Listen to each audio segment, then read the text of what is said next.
natin ang Barangay Bulhaw category. Yan.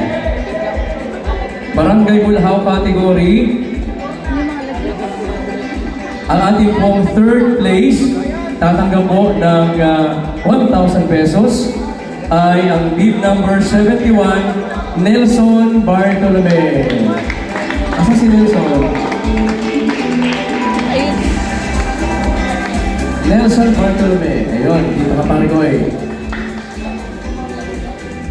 Okay lang ka. Ikaw na po. To the honor na po. Third. Third place po dito, third. Taga-Bulaw yung mga nagkulit na kami. Okay. Yan.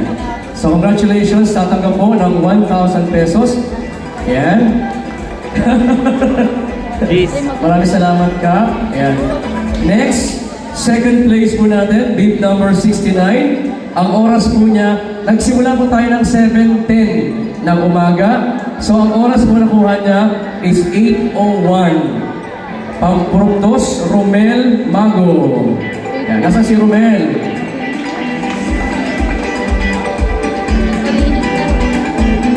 Ayan, Romel Mago. Dito kayo na sa kabila. Tatanggap po si Romel ng 2,000 pesos. Oo, na. Oo, diri. Sarap yung mag-inom dito.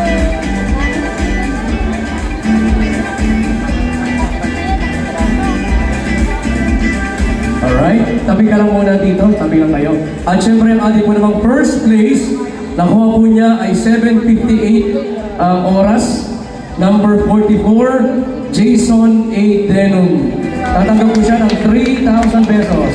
Wala po silang entry fee ha, yung Bulhaw kasi dito po siya. Residence, Bulhaw residence po yan.